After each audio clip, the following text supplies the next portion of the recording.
حضرت مولانا الیاس رحمۃ اللہ علیہ نے اپنے صاحبزادے حضرت مولانا یوسف صاحب رحمۃ اللہ علیہ سے یہ فرمایا تھا کہ یوسف یہ ایک کام ہے، یوسف یہ ایک کام ہے، اگر تم اس کو کھیل بناؤ گے تو یہ کھیل بن جائے گا، اور اگر تم اس کو کام بنا کے کرو گے تو صدیوں تک کے انسانوں کی ہدایت کے راز اس میں چھپے ہوئے.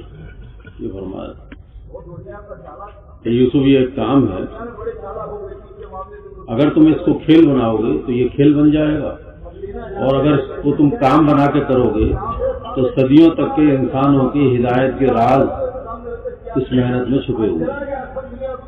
قربانی آج دی جائے گی اور فیصلے صدیوں تک کے ہوں گے. کرنے والے آج ہوں گے، وہ چلے جائیں گے دنیا سے، لیکن ان کی قربانیوں سے صدیوں تک کے فیصلے ہوں گے. تو یہ اتنا عظیم الشان کام اور اتنی مبارک محنت اللہ تعالیٰ نے ہمیں اور آپ کو عطا فرمائی. اس کے بارے میں حضرت مولانا الیاس رحمۃ اللہ علیہ فرمایا کرتے تھے کہ قرن اول کا ہیرا، قرن اول کا ہیرا ہے.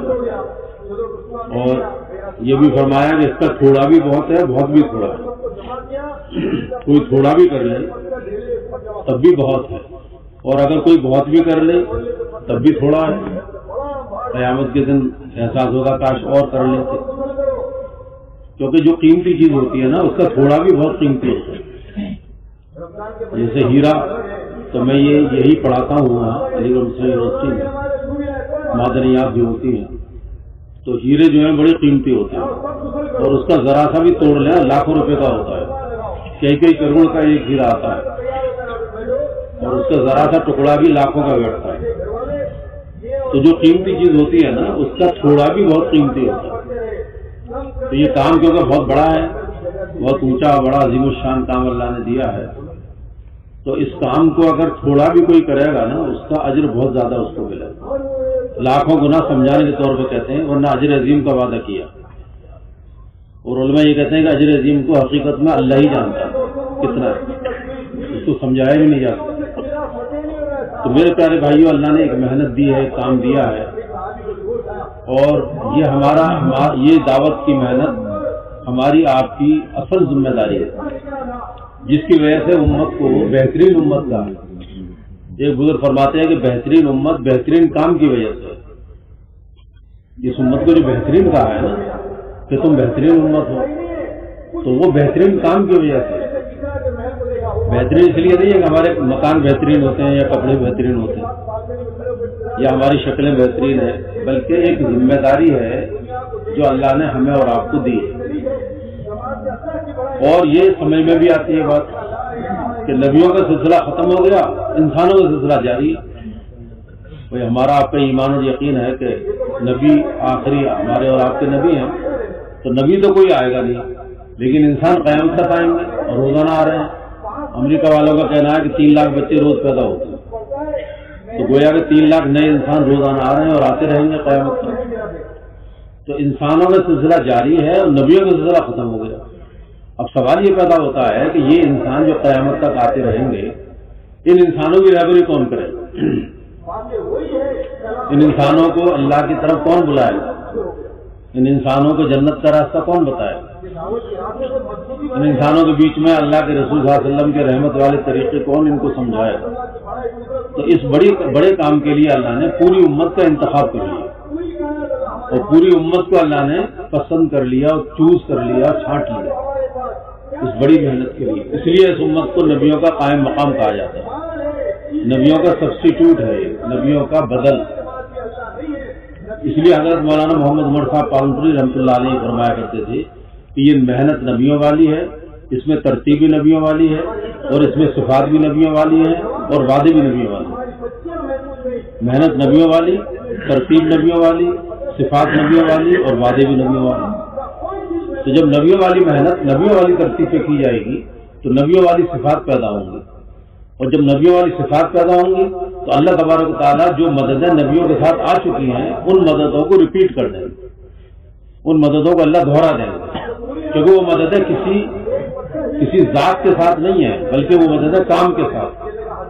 اور حضرت مولانا محمد عمر صاحب خلافت کی ڈیفینیشن بتاتے تھے، خلافت کی تعریف، خلافت کسے کہتے ہیں؟ تو انہوں نے ایک مرتبہ فرمایا، میں نے خود سنا ان کی زبان سے، کہ ذات نبوت کے بعد کار نبوت کو نہج نبوت کا کرنا، یہ خلافت ہے۔ ذات نبوت کے بعد کار نبوت کو نہج نبوت پہ کیا جائے، جو صدیق اکبر نے فوراً کیا اسی کہ ذات نبوت یعنی اللہ کے رسول چلے گئے دنیا سے، تو کار نبوت کو نہج نبوت پر قائم کیا، اس لیے کہ ذات نبوت تو نہیں ہے لیکن کار نبوت تو قیامت تک رہے گا۔ اللہ کے رسول صلی اللہ علیہ وسلم کا کام وہ تو قیامت تک چلے گا، ہمارے آپ کی ذمہ ہے، ہماری آپ کی ذمہ داری ہے کہ اللہ کے رسول صلی اللہ علیہ وسلم کے کام کو آگے بڑھایا جائے، آپ کے کام کو کیا جائے، آپ کے کام کو مقصد حیات بن کے کرنا، تو بھی میری زندگی کا مقصد ہے۔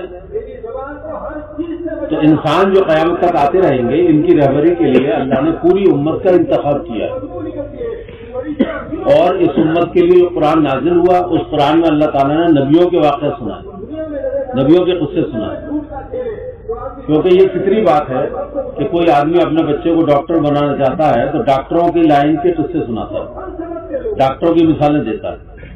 کوئی آدمی اپنے بچے کو انجینئر بنانا چاہتا ہے تو انجینئرس کی مثالیں دیتا ہے۔ اللہ کے رسول اللہ تعالیٰ کو اس امت سے نبیوں والا کام لینا تھا، تو اللہ تعالیٰ نے قرآن پاک میں نبیوں کے قصے سنائے، بلکہ بعض صورت نبیوں کے نام سے نازل ہوئی، سورہ محمد ہے، سورہ ابراہیم ہے، سورہ یوسف ہے، سورہ انبیاء ہے۔ اس امت کا ذہن بنایا گیا کہ تمہیں تو نبیوں والے کام کے لیے پیدا کیا گیا،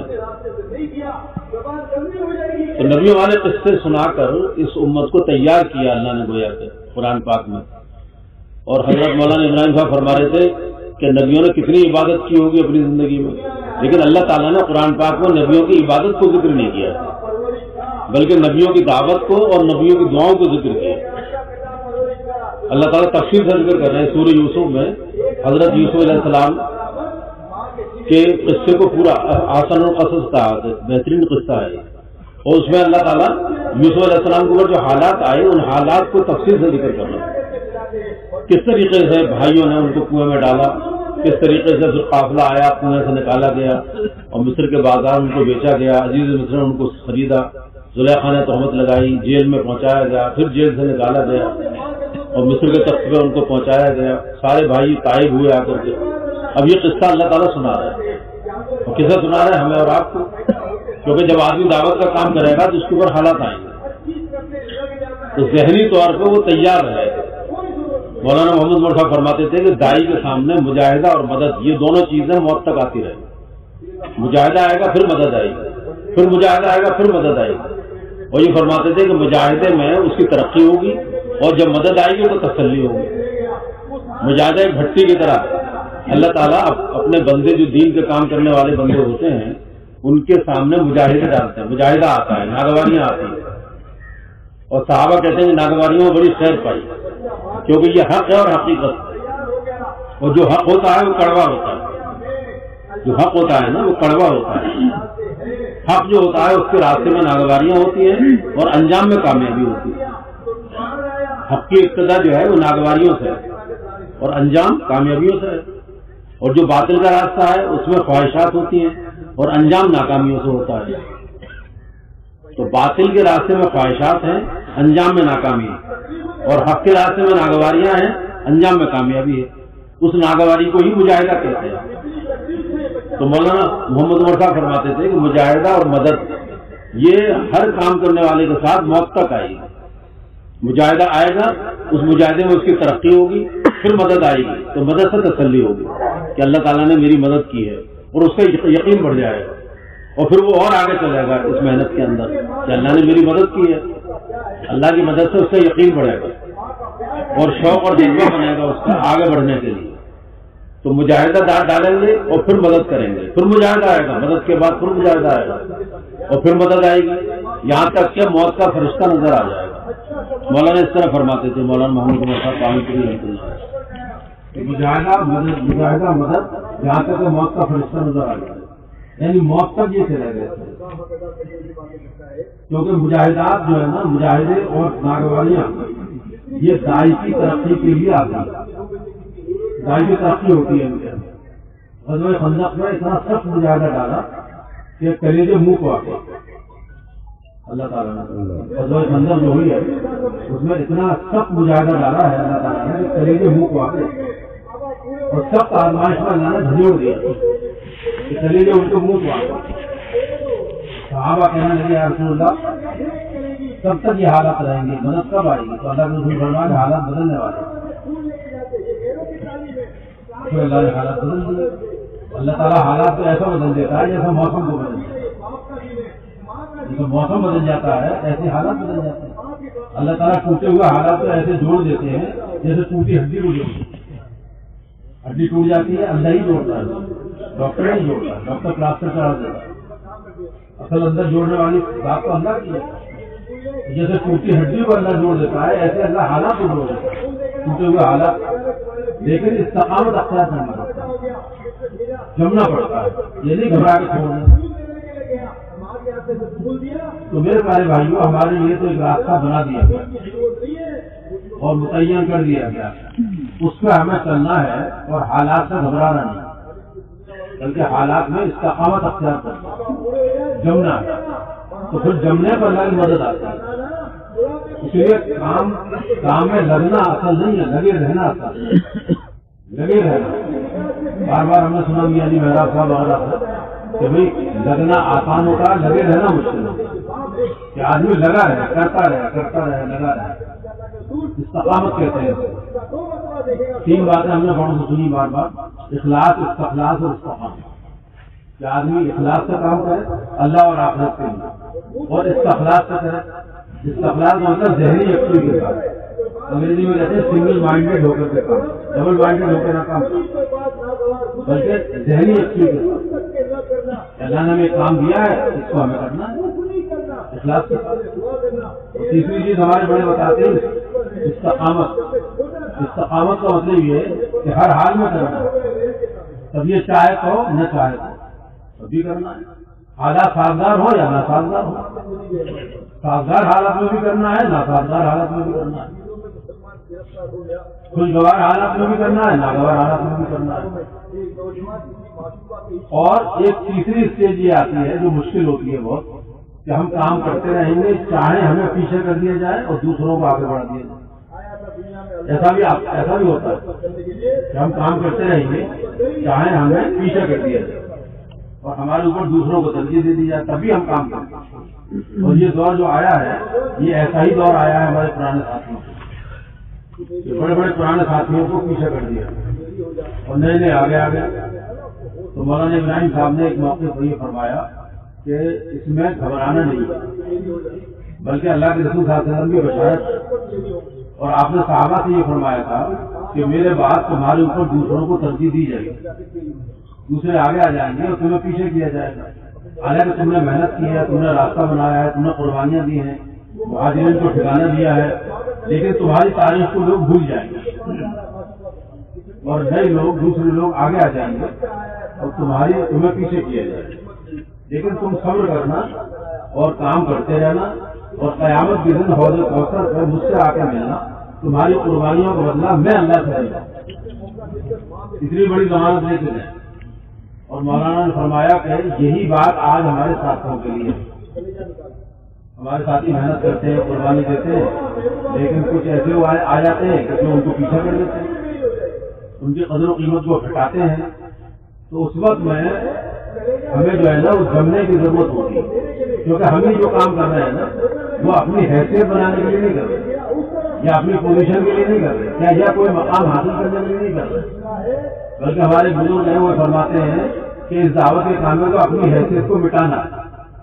اگر کوئی حیثیت ہے بھی انسان کی, کوئی بھی حیثیت ہے, تو اس دعوت کے کام میں اپنی حیثیت کو لگانا اور مٹانا, کیونکہ سب سے بڑی حیثیت تو اللہ کے رسول کی ہے, اور وہ اس محنت میں اپنی حیثیت کو مٹا رہے ہیں. ایک کے پاس دعوت دے رہے ہیں, ایک کو سمجھا رہے ہیں, ایک کو دعوت دے رہے ہیں, اور لوگ جو ہے نا ان کی بےکرامی کر رہے ہیں. اللہ کے رسول صلی اللہ علیہ وسلم کی بےکرامی کی جا رہی ہے. ایک سردار کے پاس گئے آپ اور آپ نے دعوت دی اس کو, آپ بیٹھے, وہ سردار بیٹھا ہوا تھا تو آپ بھی بیٹھ گئے جا کر, اور آپ نے اس کو دعوت دی. تو اس نے برداشت نہیں کیا اور یہ کہا کہ اٹھ جائیے آپ یہاں سے, چنانچہ حضور اٹھے اور اپنی اونٹنی میں سوار ہوئے تو اس نے اونٹنی کے ایسا پہنچا مارا کہ اونٹنی گرکی اور حضور نیچے گرے اور اللہ کے حضور پھر اٹھے اور اٹھنے کے بعد آپ نے فرمایا کہ تم نے مجھے دھکا دے دیا اور میں نے تیرے دھکے کو برداشت کر لیا، لیکن میں تجھے ایسی بات سمجھا رہا ہوں اگر تو نے یہ بات مان لی تو قیامت کے دن فرشتے تجھے جہنم میں دھکا نہیں دیں گے۔ میں ان دھکوں سے بچانے کے لیے آیا، میں تجھے بچانا چاہتا ہوں ان دھکوں سے کہ فرشتے تجھے جہنم میں دھکا نہ دے دیں، اس لیے میں تجھے یہ دعوت دے رہا ہوں کہ ان دھکوں سے بچ جائے گا۔ اب بتائیے کتنی بے کرامی ہو رہی ہے، کوئی معمولی بات ہے؟ یہ کون ہے؟ یہ ذات بابرکت، یہ ذات مقدس وہ ہیں جن کی وجہ سے یہ پوری کائنات بنائی ہے، اور کتنے مقرر ہے اللہ تعالیٰ، اللہ کے بعد انہیں کا مقام مرتبہ ہے، لیکن ان کو دھکے دیے جا رہے ہیں، ان کو کاہن کہا جا رہا ہے، نعوذ باللہ، ان کو ساحر کہا جا رہا ہے کہ آپ نے جادوگر ہے، اور اس سے بھی آگے بڑھ کے یہ کہہ دیا کہ نعوذ باللہ آپ تو مجنون ہے، خدا نخواستہ آپ کا ذہنی توازن جو ہے نا وہ ٹھیک نہیں، نعوذ باللہ من ذالک۔ اور اللہ تعالیٰ قرآن پاک میں فرما رہے ہیں کہ آپ تو مجنون نہیں ہے بلکہ آپ تو اخلاق کے سب سے اونچے درجے پر ہیں، بالکل نصیب فرمایا۔ ایسی بابرکت اور مقدس ذات کو دھکے دیے جا رہے ہیں، ان کو ستایا جا رہا ہے، ان کے گلے میں پھندا لگایا جا رہا ہے، اونٹ کی روز ان کی پشت مبارکہ رکھی جا رہی ہے، ان کو ساحر اور کاہن کہا جا رہا ہے، ان کو مجنون کہا جا رہا ہے۔ کون سی پریشانی اور مصیبت اور مجاہدہ نہیں آیا جو اللہ کے رسول نے نہ برداشت کیا؟ آپ کا فرمان ہے جس کا مفہوم ہے کہ اس راستے میں جتنا میں ستایا گیا ہوں کوئی نہیں ستایا گیا، کتنا ستایا، دو بیٹیوں کو آپ کو طلاق دی جا رہی ہے، آپ کی دونوں بیٹیوں کو طلاق ہو رہی ہے، اور یہ سب برداشت کر رہے ہیں کائے کے لیے کہ اللہ کا کلمہ دنیا میں بلند ہو جائے، اللہ کا دین دنیا میں زندہ ہو جائے، اللہ کی عبادت دنیا میں قائم ہو جائے، اللہ کے بندے اللہ کو پہچان لیں تاکہ وہ جہنم سے بچ جائے، جنت میں چلے جائے۔ ورنہ آپ تو بخشے بخشائے تھے، آپ تو معصوم تھے، آپ تو اللہ کے مقرب، کیا ضرورت ہے دھکے کھانے کی اور پتھر کھانے؟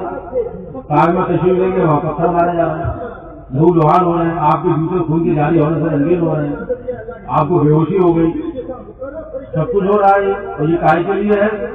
اس کے لیے ہے کہ وہ سارے کے سارے انسان اللہ کی عبادت پہ آ جائیں اور اللہ کے فرما بردار بن جائیں تاکہ جہنم جنت میں چلے جائیں۔ وہی محنت اور وہی کام ہمیں اور آپ کو دیا ہے، اس لیے اس کام کے ذریعے اپنی حیثیت بنانا مقصود نہیں ہے، بلکہ اگر کوئی حیثیت ہوگی تو اس حیثیت کو قربان کرنا مقصود ہے، قربان کرنا مقصود ہے اس حیثیت، یہ مزاج بنے اور قربانی میں آگے بڑھے، کیونکہ قربانی جو ہے وہ اللہ کے قرب کا ذریعہ ہے، قربانی کا جو مفہوم ہے وہ ہے قرب ربانی، قربانی جو ہے نا اس کا مفہوم ہوتا ہے قرب ربانی، کہ اللہ کا قرب حاصل ہوتا ہے قربانی کے ذریعے۔ تو مولانا محمد عمر صاحب یہ فرماتے تھے کہ قربانی کا چبوترا نہ بنے بلکہ قربانی کی سیڑھیاں بنے، چبوترا بننے سے مراد یہ ہے کہ قربانی ایک سطح کی نہ ہو کہ آدمی جس سطح پہ ہے بس اسی میں چل رہا ہے، بعض لوگ ہوتے ہیں نہیں، وہ کہہ دیتے ہیں صاحب ہم نے تو طے کر لیا ہے بس ہم تو اتنا ہی کریں گے جتنا ہم طے کریں گے، یہ مناسب نہیں ہے، یہ سوچنا یہ کہنا مناسب نہیں ہے، صاحب ہم نے تو طے کر لیا ہے بس ہم اتنا ہی کریں گے، تو ایسے ساتھیوں کی ترقی نہیں ہوتی، کیونکہ یہ انہوں نے قناعت اختیار کی۔ تین قسم کے لوگ ہوتے ہیں، ایک ہوتا ہے تنقید کرنے والا، ایک قسم ہوتی ہے تنقید کرنے والے انسانوں کی، تو یہ قسم جو ہوتی ہے تنقید کرنے والی یہ محروم ہو جاتی ہے، جو لوگوں کو کرٹیسائز کرتے ہیں تنقید کرتے ہیں اللہ تعالیٰ ان کو محروم کر دیتے ہیں۔ اللہ تعالیٰ ہماری حفاظت فرمائے کہ ہم تنقید کرنے والے نہ بنیں۔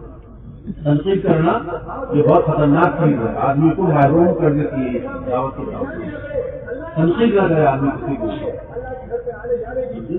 اس لیے ہمارے بڑے کہتے تھے کہ ہمارے کام میں نہ تنقید ہے نہ تنقید ہے اور نہ تقابل ہے اور نہ تردید ہے، چاروں چیزیں نہیں ہیں،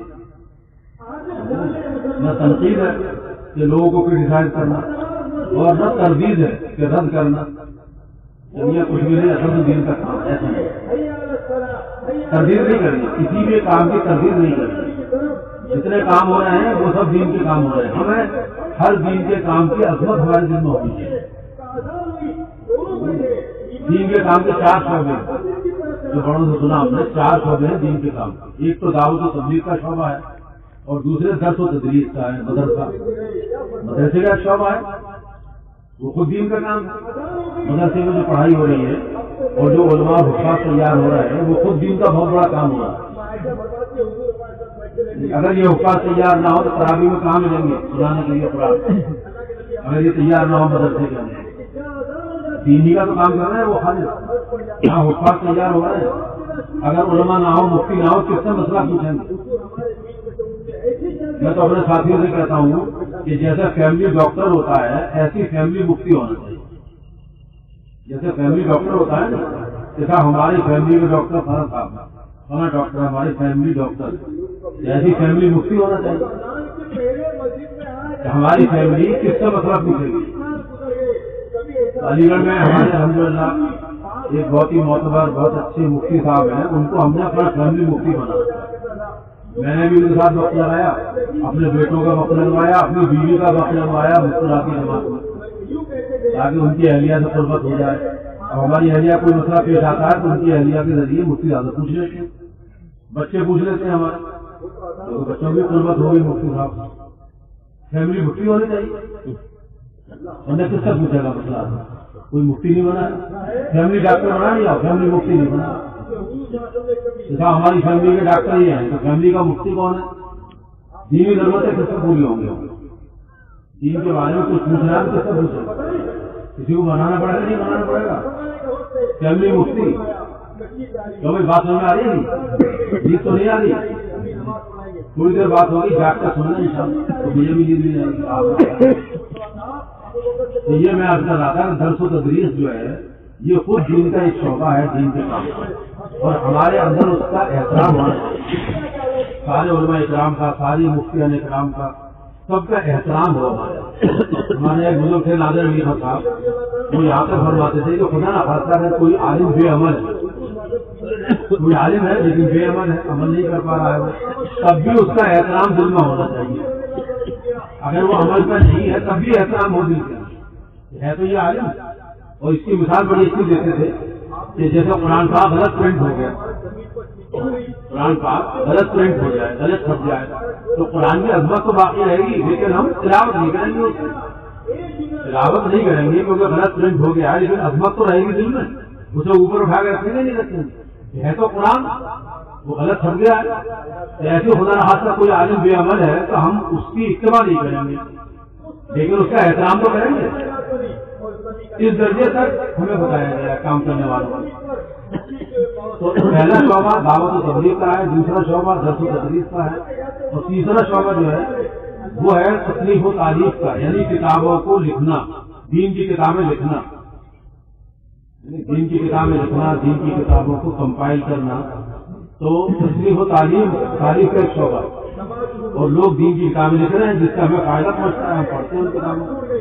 اگر وہ کتابیں مرتب نہ کریں نہ لکھیں تو کہاں سے ملیں گی کتابیں دین؟ ابھی ہمارا حیدرآباد جانا ہوا تو ہم بہت بڑے عالم ہیں، تو انہوں نے بہت کتابیں لکھی ہیں، تو ہم ملنے گئے دو ساتھی ان سے، بڑے احترام کے ساتھ ہم ملے ان سے، بہت طلب کے ساتھ گئے، انہوں نے پھر کتابوں کے ہدیے دیے ہمیں کہ یہ کتابیں ہم نے لکھی ہیں۔ وہ کتابیں میں لے کے آیا تھا اپنے گھر، اور سراہنا رکھ لی ہے میں نے وہ کتابیں، اور ایک ایک کر کے میں نے پڑھنا شروع کر دیا۔ تو میں سوچنے لگا کہ اور انہوں نے ایک کتاب لکھی ہے فضائل امت محمدیہ، اور میرے سراہنا رکھی رہتی ہے، اور اس میں اتنے اچھے طریقے سے انہوں نے فضائل لکھے ہیں امت کے کہ اتنی تفصیل سے میں نے کہیں پڑھی نہیں، ہمیں تھوڑا تھوڑا روزانہ پڑھ رہا ہوں۔ تو میں سوچنے لگا کہ اگر یہ نہ لکھتے یہ کتاب تو میرے پاس کہاں سے آ جاتی اگر یہ کتاب نہ لکھتے؟ تو خود ہی ایک شعبہ ہے دین کے کام کا، ابھی کتابیں لکھ رہے ہیں لوگ دین کی۔ اور چوتھا جو ہے وہ تزکیہ نفس ہے، جس کو خانقاہی لائن کہتے ہیں، تو وہ خود یہ دین کا کام ہے۔ ہمارے بزرگ سے نادر علی خان صاحب وہ چاروں شعبوں کو بیان کرتے ہیں، اور یہ فرماتے تھے کہ یہ چاروں شعبے لازم و ملزوم ہیں، ایک دوسرے سے جڑے ہوئے تھے، لیکن یہ کہتے تھے کہ ان تینوں شعبوں میں جو جان آئے گی اور پانی پہنچائے گا وہ دعوت و تبلیغ سے، دعوت کے ذریعے تینوں شعبے زندہ ہو، دعوت کے ذریعے۔ اس لیے اس محنت کی بڑی اہمیت ہے، بہت اہمیت ہے دعوت کے کام کی، کیونکہ اس میں پانی ملے گا، سارے شعبے زندہ ہوتے ہیں۔ لیکن ہمیں احترام سارے شعبوں کا کرنا ہے، لیکن مقصود اپنے کام کو بنانا ہے۔ مولانا نے فرمایا کہ ہمیں سارے شعبوں کا احترام کرنا ہے، جتنے شعبے دین کے چل رہے ہیں، جتنا دین کا کام ہو رہا ہے، ان سب کا احترام کرنا ہے، سب کو سینے سے لگانا ہے، لیکن مقصود اپنے کام کو بنانا ہے۔ اس کی بڑی اچھی مثال دی مولانا ابراہیم صاحب نے کہ جیسے ہم سارے نبیوں پہ ایمان لاتے ہیں، ہمارا ایمان ہے سارے نبیوں کے اوپر، لیکن اتباع اپنے نبی کی کرتے ہیں، کیوں بھائی؟ لیکن بات ہے بھائی ایمان ہمارا سارے نبیوں پہ، لیکن اتباع کسی کریں گے؟ اتباع تو اپنے نبی کی کریں گے، حضرت محمد صلی اللہ علیہ وسلم کی اتباع کی جائے گی اور کسی نبی کی اتباع نہیں کی جائے گی۔ اتباع صرف نبی اللہ کے رسول صلی اللہ علیہ وسلم کی جائے گی، قیامت تک کے لیے، لیکن ایمان سارے نبیوں پہ لانا ضروری ہے۔ تو جیسے ایمان ہمارا سارے نبیوں پہ ہے لیکن اتباع اپنے نبی کی ہے، ایسے ہی دین کے کام کے جتنے شعبے ہیں ان سب کا احترام اور عزت کرنی ہے، لیکن مقصود اپنے کام کو بنانا ہے تاکہ استخلاص کے ساتھ دین کا کام کریں، اخلاص استخلاص اور استقامت اس کے ساتھ دین کا کام کریں، یہ ہے اصل چیز۔ تو میرے پیارے بھائیوں میں یہ عرض کر رہا تھا کہ یہ ایک محنت ہے، اس محنت کی ایک خاص محنت ہے، اور لگنا یہ آسان ہوتا ہے، لگے رہنا مشکل ہوتا ہے، اور صفات جو پیدا ہوتی ہے نا وہ لگے رہنے سے ہوتی ہے، لگے رہنے سے صفات پیدا ہوتی ہے، اور تبدیلی جو آتی ہے وہ لگے رہنے سے آتی ہے کہ آدمی لگا رہے اپنی اصلاح کی نیت سے اس محنت میں لگا رہے تو اس سے تبدیلی آئے گی۔ جیسے مثال کے طور پہ ایک آم ہوتا ہے، آم یا کوئی اور پھل لے لیجیے تو وہ پھل جب تک لگا رہتا ہے درخت سے تو اس کے اندر تبدیلی آتی رہتی ہے، شروع میں چھوٹا سائز ہوتا ہے لیکن کیونکہ لگا ہوا ہے تو سائز بڑھتا ہے، اس کا سائز اب بڑھنے لگتا ہے، بڑا ہو جاتا ہے، یہ تبدیلی یہ آتی ہے اس کے اندر۔ دوسری تبدیلی یہ آتی ہے کہ پہلے اس کا رنگ ہرا تھا لیکن لگے لگے اس کا رنگ بدلتا ہے، اس کا رنگ سرخ یا پیلا ہو جاتا ہے کیونکہ لگا ہوا ہے۔ تیسری تبدیلی یہ آتی ہے کہ پہلے کھٹا تھا لیکن لگا ہوا ہے تو اب کھٹا پن میٹھے پن میں بدلے، جب وہ میٹھا ہونے لگتا ہے اندر سے اس کا ذائقہ بدلتا ہے، اس کا ٹیسٹ بدلتا ہے، اور کھٹے پن سے وہ میٹھے پن میں تبدیل ہوتا ہے۔ ایک تبدیلی یہ آتی ہے کہ پہلے کرا تھا سخت تھا لیکن لگا ہوا ہے تو اب نرمی آ جاتی ہے، وہ ملائم ہو جاتا ہے، گودا پیدا ہو جاتا ہے، اور آخر میں جوس پیدا ہوتا ہے جس کو کہتے ہیں نیکٹر، یعنی رس پڑ جاتا ہے، پھل کے اندر رس پیدا ہو جاتا ہے، پڑ جاتا ہے، اور سب سے آخری صفت یہ پیدا ہوتی ہے کہ اس کے اندر خوشبو پیدا ہو جاتی ہے، پکی ہوئے گھر میں خوشبو آتی ہے۔ جب یہ ساری صفات اس کے اندر بھر جاتی ہیں اب وہ پکے ٹپکتا ہے، ٹپکنے سے مراد یہاں موت ہے۔ جب آدمی لگا رہے گا لگا رہے گا لگا رہے گا تو اس کے اندر تبدیلی آتی رہے گی، اس کے پہلے اخلاق خراب تھے اب اخلاق اچھے بن جائیں گے، پہلے مزاج میں سختی تھی لیکن لگا ہوا ہے تو مزاج میں نرمی آ جائے گی۔ ایسا ہوتا ہے، آدمی لگتا ہے تو مزاج سخت ہوتا ہے، جب لگا رہتا ہے خدمت کر رہا ہے لگا ہوا ہے تو اب نرمی آ رہی ہے، دھیرے دھیرے نرمی آ رہی ہے، اس کے مزاج میں نرمی پیدا ہو جاتی ہے۔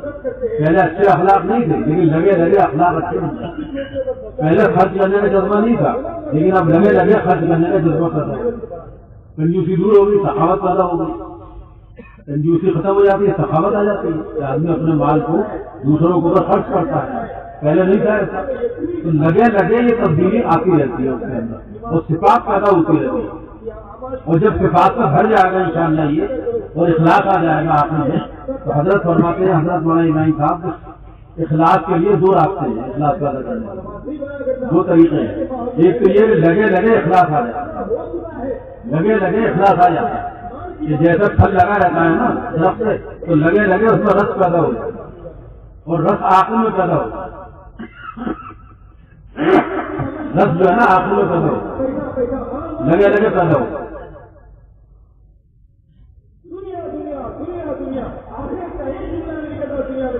تو رس پیدا ہوتا ہے سب سے آخر میں جاتا ہے۔ ایسی اخلاق رس جو ہے اخلاق، تو لگے لگے اخلاق آخر میں آ جاتا ہے، ٹھیک ہے، جو لگا رہے گا اللہ تعالیٰ اخلاق دے دے گا۔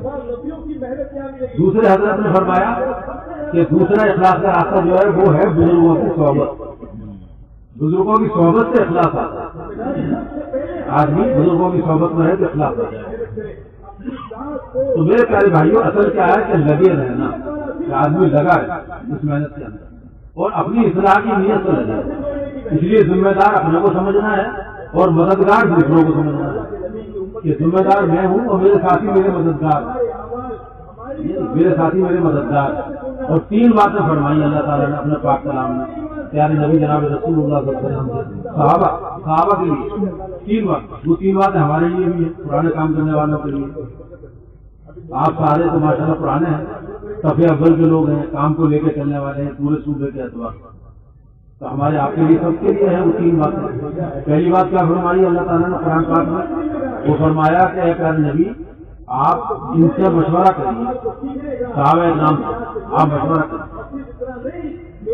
صحابہ سے مشورہ کریے۔ دوسری بات فرمائی کہ آپ ان سے درگزر کریے، کوئی بھول چوک ہو جائے، کوئی اونچ نیچ سامنے آ جائے تو ان سے درگزر کریں آپ، اس سے صحابہ اکرام۔ اور تیسری بات فرمائی کہ آپ ان کے لیے استغفار کریں، یعنی اللہ تعالیٰ سے معافی مانگیں۔ صحابہ کے لیے غلطی صحابہ کریں گے، معافی حضور مانگیں گے، یہ کہنا ہے اللہ تعالیٰ تربیت کے لیے، ہماری تربیت کے لیے۔ یہی 3 باتیں ہمارے لیے ہیں بھائی، کہ ہمیں اپنے ساتھیوں سے مشورہ کرتے ہوئے چلنا ہے، ساتھیوں سے درگزر کرنا ہے، اور ساتھیوں کے لیے اللہ سے معافی مانگنی ہے، استغفار کرنا ہے کہ اللہ تعالیٰ ہمیں بھی معاف کر دے، ہمارے ساتھیوں کو معاف کر دے، درگزر کے ساتھ چلنا ساتھیوں کو لے کے، کیونکہ ہمارے کام کا ایک بہت خوبصورت اصول ہے، بہت بنیادی اصول ہے، وہ اجتماعیت، کیونکہ اجتماعیت کے اوپر اللہ کا ہاتھ ہوتا ہے، اور اجتماعیت کے ساتھ اللہ کی مدد ہوتی ہے، اور اجتماعیت میں برکت ہوتی ہے۔ کہتے ہیں 3 چیزوں میں برکت ہے، جماعت میں، شریر میں اور شہری میں۔ جو کام جماعت مل کے کرے گی یعنی اجتماعیت کے ساتھ کیا جائے گا اس میں برکت آ جائے گی، اور اللہ کا ہاتھ ہو جائے گا اور اللہ کی مدد ہوگی۔ اور اجتماعیت کے لیے مشورہ ضروری ہے، اگر ہم مشورے سے ساتھیوں کو لے کے چلیں گے تو انشاءاللہ مشورے کے ذریعے امت جڑ جائے گی، امت جڑی رہے گی، ہمارے دل جڑے رہے گا جب ہم مشورے سے چلیں گے۔ مشورہ بہت اہم اصول ہے ہمارے کام کا، مشورہ وہ بہت اہم اصول ہے، اور ہر لیول پہ مشورہ، ہر لیول پہ مسجد وار جماعت کا مشورہ، اس کا مقصد ہوتا ہے ہر گھر اور ہر فرد، کوئی فرد نہ چھوٹے کوئی گھر نہ چھوٹے۔ مسجد وار جماعت کا مشورہ جو ہے اس کا ٹارگیٹ یہ ہے، اس کا ہدف یہ ہے ہر گھر اور ہر فرد اس کے اوپر آ جائیے۔ تو حلقے کا مشورہ ہوتا ہے، ابھی جیسے فرما رہے ہیں حلقے کے بارے میں، ایک حلقے میں کئی مسئلیں ہوتی ہیں تو حلقے کا مشورہ ہوتا ہے، اور حلقے کے مشورہ کا جو ہدف ہوتا ہے وہ ہر مسجد وار جماعت ہوتی ہے، ہر مسجد وار جماعت کی کارگزاری حلقے کے مشورے میں سنی جاتی ہے۔ اگر کوئی علاقہ ایسا ہے کہ جہاں مسجد وار جماعت نہیں ہے تو وہاں بھی فکر کی جائے گی اور مسجد وار جماعت وہاں بنائی جائے، اور اگر مسجد نہیں ہے تو کسی گھر سے 5 اعمال زندہ کیے جائیں۔ اگر کہیں مسجد وار جماعت نہیں ہے تو اس علاقے کو چھوڑا نہیں جائے گا، بلکہ اس کی بھی فکر کی جائے گی، اور 5 اعمال کسی گھر سے زندہ کیے جائیں گے۔ کوئی گھر ہو اس گھر سے 5 اعمال زندہ ہونا چاہیے تاکہ اعمال زندہ ہو جائیں اس علاقے کے اندر، کیونکہ 5 اعمال کے لیے مسجد شرط نہیں ہے، 5 اعمال کے لیے مسجد شرط نہیں ہے، وہ 5 اعمال کسی گھر سے بھی ہو سکتے ہیں، کہیں سے بھی ہو سکتے ہیں، کسی دکان سے بھی ہو سکتے ہیں۔ ہماری جماعت امریکہ گئی تو وہاں پہ ایک جگہ مسجد نہیں تھی، تو انہوں نے کیا کیا اس علاقے میں کہ 2 دکانیں خرید کر اور بیچ میں دیوار ہٹا دی، وہ 2 دکانیں ایک بڑا ہال بن گیا، اس ہال کو مسلح بنا دیے۔ ہماری جماعت ٹھہری وہاں جا کے گشت کیا ہم نے، زیادہ تر ہندوستان بھائیوں کی دکانیں تھیں، اذان ہو رہی ہے، 5 وقت کی نماز ہو رہی ہے، مشورہ ہو رہا ہے، تعلیم ہو رہی ہے، گشت ہو رہا ہے، جماعتیں ٹھہر رہی ہیں، سارے کام ہو رہے ہیں۔ حالانکہ وہ 2 دکانیں تھیں، ان 2 دکانوں کے بیچ میں دیوار ہٹا کے ایک ہال بنا کے مسلح بنا دیا۔ یہ ہے مسئلہ۔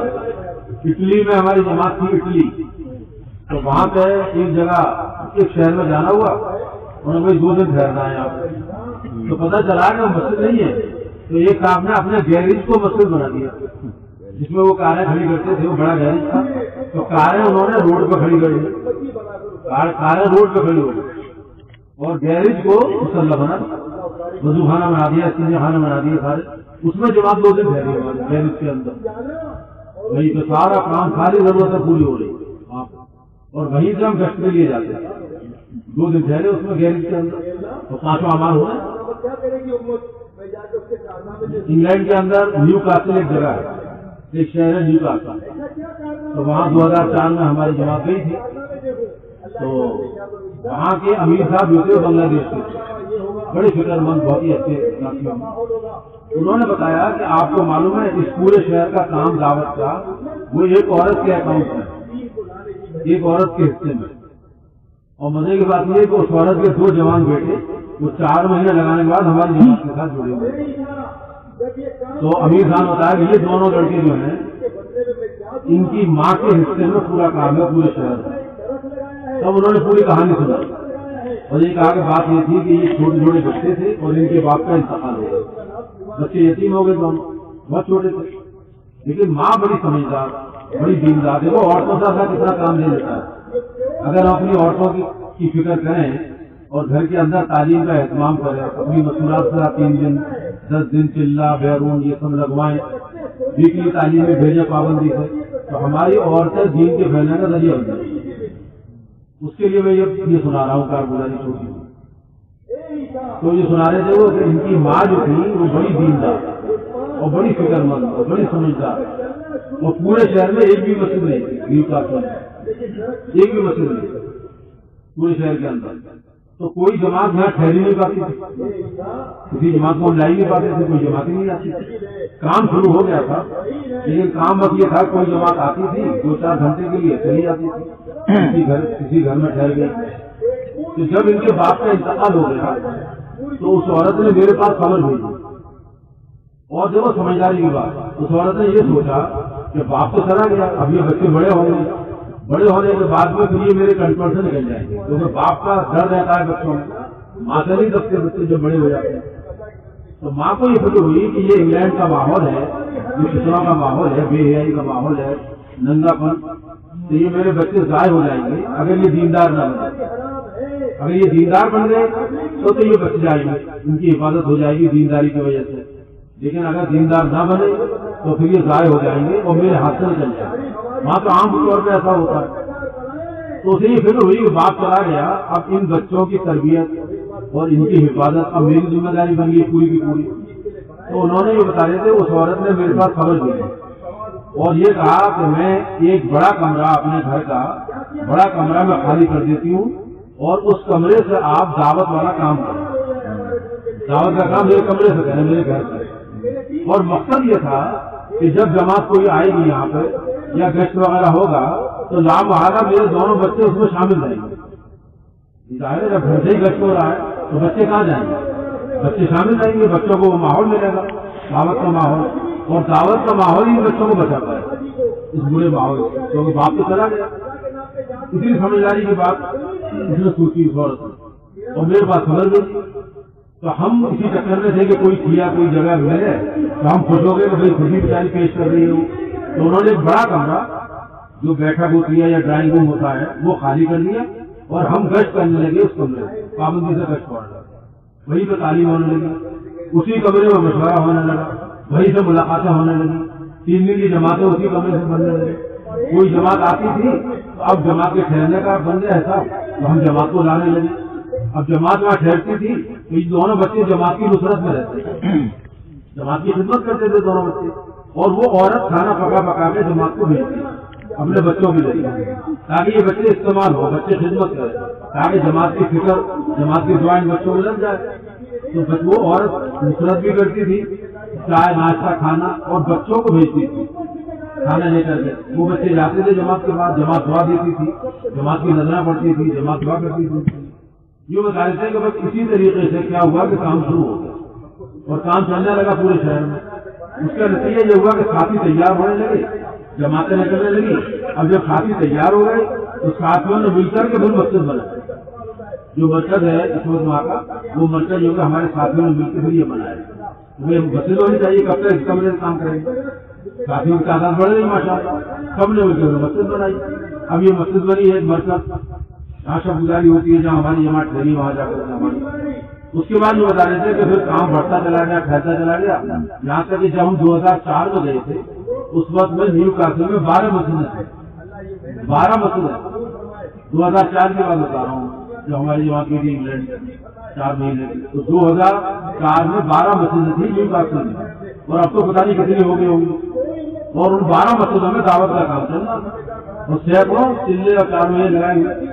اس کے بعد یہ بچے دونوں بڑے ہوئے اور اللہ نے ان کو پھر توفیق دی کہ یہ 4 مہینے کے لیے نکلے اور ان دونوں بچوں نے 4 مہینے لگائے. اب رنگ چڑھ گیا, اب یہ ذمہ دار بن گئے شہر کے اور بڑے خوبصورت نوجوان. تو انہوں نے کہا کہ صاحب یہ دونوں بچے مستقل جماعتوں کی نصرت میں رہتے ہیں اور سارے تقاضوں کو پورا کرتے ہیں اور سارا کام ملک کا اصل کا جتنا ہے وہ ان کی ماں کے حصے ہے. ان کی ماں نے فکر کی اور فکر کی بچوں کی وجہ سے اللہ نے کام پھیلا دیا پورے شہر سے. تو میرے پیارے بھائیوں میں یہ عرض کرنا تھا کہ ہمارا کام جو ہے نا وہ مسجد کا محتاج نہیں ہے. آج سعودی عرب کے اندر 40 سال سے گھروں سے کام ہو رہا ہے, یہ سب جانتے ہیں. سعودی عرب میں کسی بھی مسجد میں آپ بیان نہیں کر سکتے, کسی مسجد میں گشت نہیں کر سکتے, کسی مسجد میں تعلیم نہیں کر سکتے, کسی مسجد میں آدھا گشت بیان نہیں کر سکتے. وہ کتنے سال سے 40 سال سے سعودی عرب میں گھروں سے کام چل رہا ہے. کام ہو رہا ہے پورے سعودی عرب میں. ہمارے کتنے دوست ہیں وہاں, کتنے رشتے دار ہیں, وہ سب کارگزاریاں آ کے سناتے ہیں, ہر سال آتے ہیں چل رہا. تو پورے سعودی عرب میں کام چل رہا ہے, اللہ کا شکر ہے. گھروں سے چل رہا ہے, جوڑ بھی ہوتے ہیں وہاں, سارے مذاکرے ہوتے ہیں, مشورے ہوتے ہیں, سب چیزیں. 3-4 مہینے کی جماعتیں بھی نکلتی ہیں, سب گھروں سے کام چل رہا ہے. اصل کام ہے, جب کام کرنا ہے تو کام کے لیے جگہ اللہ تعالیٰ خود بنا دیں گے. کام کرنے والے تو ہوں, کام کو زندہ کرنا ہے ہر جگہ. میرے پیارے بھائی, اس لیے یہ محنت ہے, اس محنت کا کرنا یہ ہمارا اصلی کام ہے اور اس کام کو کام بنانا. ہم نے حضرت جی رحمۃ اللہ علیہ سے بار بار سنا ان کے آخری زمانے میں کہ بھائی اس کام کو اپنا کام بناؤ. میں وہاں نظام الدین میں رہتا تھا اس وقت میں, 80 کی بات ہے. اس وقت میں تعلیم علم پڑھتا تھا یونیورسٹی کے اندر, تو ہم جاتے تھے وہاں پڑھے رہتے تھے. تو ہماری ذمہ داری ہوتی تھی کہ حضرت جی کے پاس جو خط آتے تھے انگریزی کے اندر, اس انگریزی خطوط کا ترجمہ اردو میں ترجمہ کرنا تاکہ حضرت جی اس کو پڑھ لیں. تو ترجمہ کرنے کے لیے پوری جماعت ہوتی تھی, اس میں میں بھی ہوتا تھا جب وہاں ہوتا تھا. تو انگریزی خطوط کا ترجمہ ہم کرتے تھے. تو اردو میں وہ ترجمہ لکھ کر کے حضرت جی کے پاس بھیجا جاتا. 6 پیج کے خطوط آتے, ایک خط میں 6 پیج ہوتے تھے انگریزی میں لکھے ہوئے. یہ حالات, وہ حالات, یہ مسئلہ, وہ مسئلہ, پورے ملک کا مسئلہ آتا تھا, اس میں لکھے ہوئے ہوتے تھے. اب حضرت جی سارے پڑھتے تھے, مولانا انعام الحسن صاحب رحمۃ اللہ علیہ, اور پھر اس کا جواب لکھواتے. وہ جواب بھی انگریزی میں لکھ کے بھیجنا پڑتا تھا اور جواب مختصر ہوتا تھا. جواب کیا ہوتا تھا کہ بھائی اسلام کو اپنا کام بناؤ اور اپنی قربانی کو اور بڑھا دو. یہ کہتے ہیں اسلام کو اپنا کام بنا دو اور اپنی قربانی کو بڑھا دو. یہ ہوتا تھا. یہ پرانوں کے لیے سب کے لیے سبق ہے.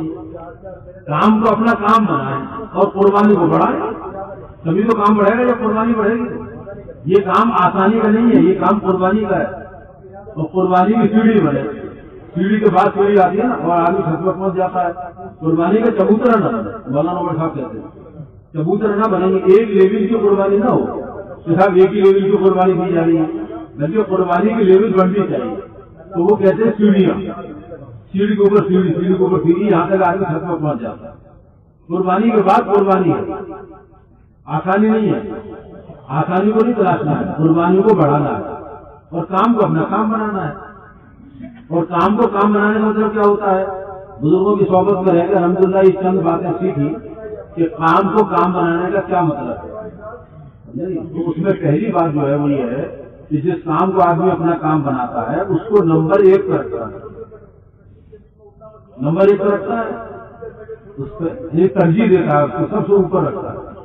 جس کو آدمی اپنا کام بناتا ہے, جیسے دکان, تو دکاندار دکان کو نمبر 1 پر رکھے گا, نمبر 1 پہ سب سے اوپر رکھے گا.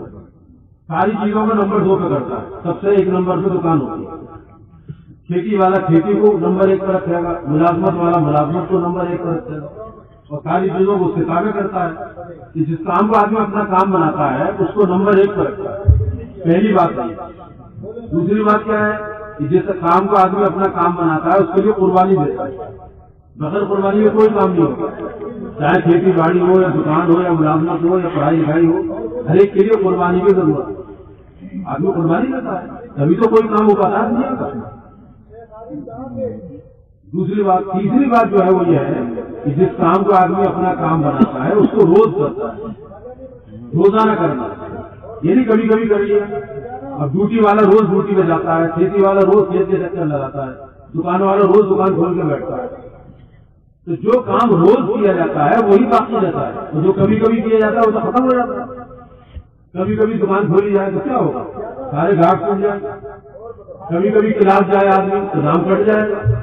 کبھی کبھی کھیت میں جائے تو کھیتی برباد ہو جائے گی. کام تو وہ ہی ہوتا ہے جو روز کیا جاتا ہے. اسی کو کہنا میرا کام ہے یہ جس کو آدمی روز کرتا ہے. 3 باتیں ہو گئی, یاد رہیں گی؟ کون سی؟ پہلی بات کیا ہے؟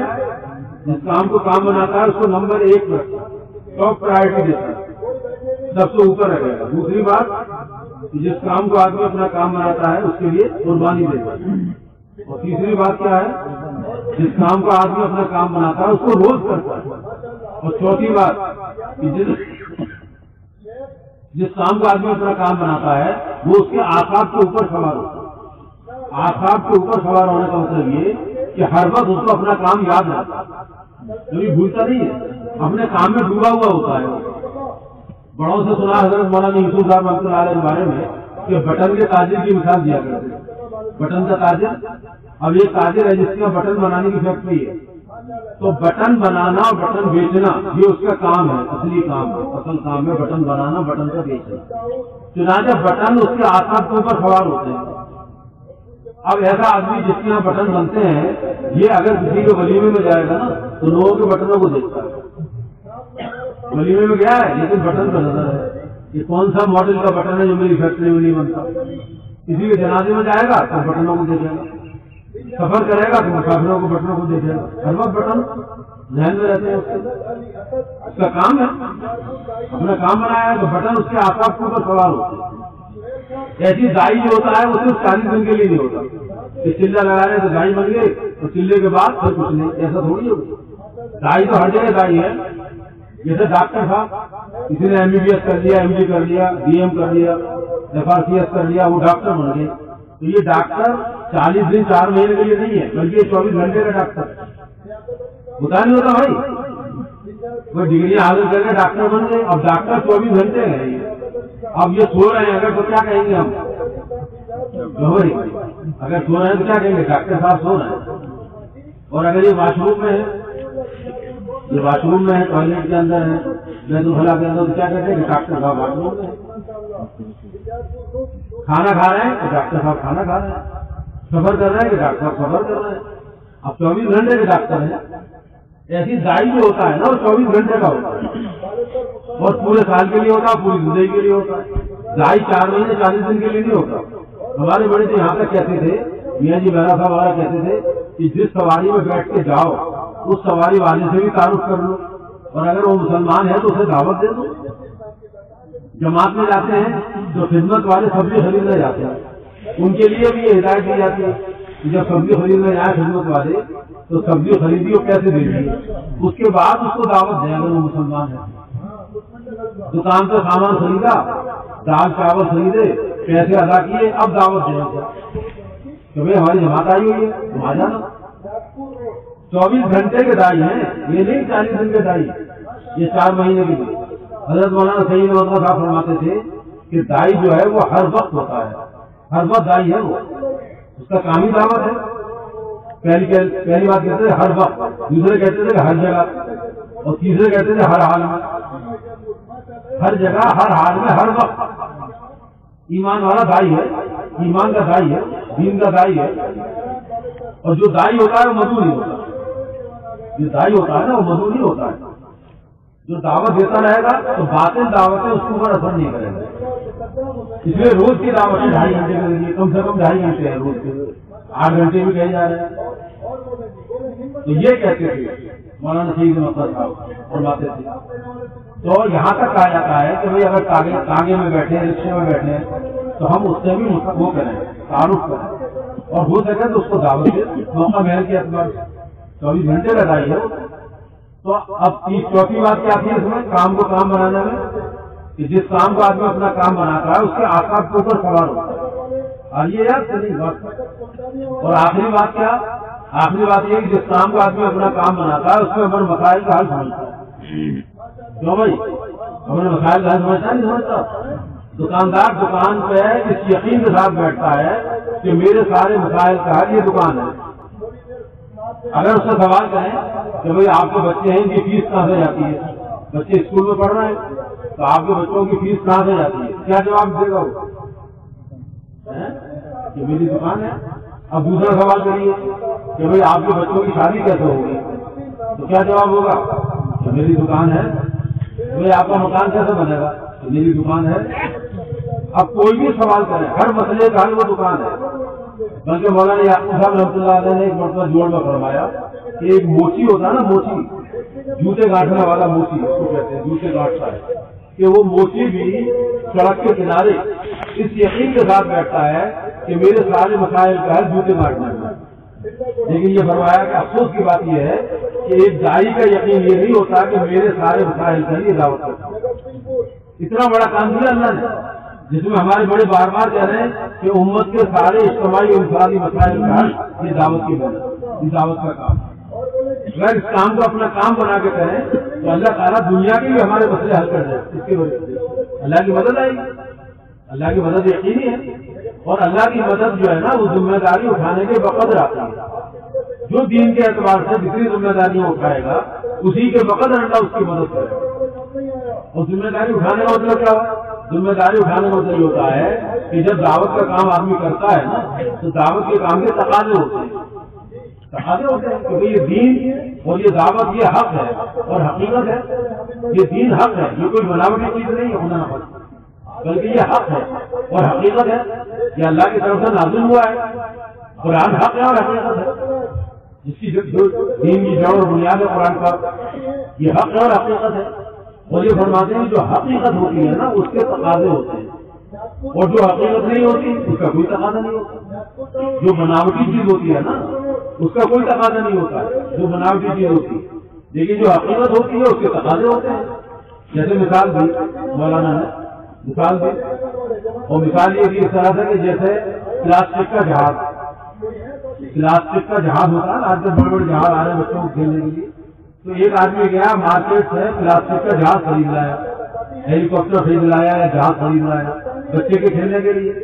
اب یہ ہے تو جہاز، لیکن یہ حقیقت والا تھوڑی ہے، یہ تو پلاسٹک کا ہے. تو اس لیے کیونکہ یہ پلاسٹک کا ہے، یہ بناوٹی چیز ہے، اس لیے اس کا کوئی تقاضا نہیں ہے. پلاسٹک کے جہاز کا کوئی تقاضا نہیں. تقاضا کا مطلب ریکوائرمنٹ، کہ اس کی کوئی ریکوائرمنٹ نہیں ہے، کوئی تقاضا نہیں ہے. نہ اس کے لیے ہوائی اڈے کی ضرورت ہے، نہ اس کے لیے رن وے کی ضرورت ہے، نہ اس کے لیے ٹاور کی ضرورت ہے، نہ اس کے لیے پائلٹ کی ضرورت ہے، کیونکہ یہ حقیقت ہی نہیں ہے، بناوٹی چیز ہے. اس کا کوئی تقاضا نہیں. لیکن ایک جہاز وہ ہوتا ہے جو حقیقت والا ہوتا ہے. اس حقیقت والے جہاز کے لیے تو میلوں کے بیچ میں ایئرپورٹ قائم کرنا پڑتا ہے. اس کے تقاضے ہوتے ہیں، رن وے کی ضرورت ہوتی ہے، ٹاور کی ضرورت ہوتی ہے اس کے لیے، ہے نا، اور اس کے لیے پیٹرول کی ضرورت ہوتی ہے، پائلٹ کی ضرورت ہوتی ہے. کیونکہ یہ حقیقت والا جہاز، اس کی ریکوائرمنٹ ہے، اس کی تقاضے ہیں. اور جب ان تقاضوں کو پورا کر دیا جاتا ہے تب اس جہاز کا نفع غالب ہوتا ہے. جب جہاز کے سارے تقاضے پورے ہو جاتے ہیں نا تو اس کا نفع غالب ہوتا ہے، اس کا نفع انسانوں کو پہنچتا ہے. اور نفع کیا ہے؟ نفع یہ ہے کہ چند گھنٹوں میں ملکوں کا سفر چلے، چند گھنٹوں میں ملکوں کا سفر چلے. اب ہم دلی سے چلے اور بھبنیشور آ کے اترے 2 گھنٹے لگے. دلی میں بیٹھے 2 گھنٹے میں بھبنیشور اتر گئے. اور ویسے اگر ٹرین سے 24 گھنٹے سے زیادہ رہے گا. تو جہاز کا نفع یہ ہے کہ چند گھنٹوں میں ملکوں کا سفر آدمی کر لیتا ہے. ہوتا نہیں ہوتا چند گھنٹوں میں، یہ اس کا نفع ہے. لیکن اس جہاز کا نفع جب ظاہر ہوتا ہے جب اس کے تقاضے پورے کیے جاتے ہیں. کلیئرنس ہوتی ہے، کوئی فلائٹ موو کرتی ہے نا تو اس کی کلیئرنس ہوتی ہے.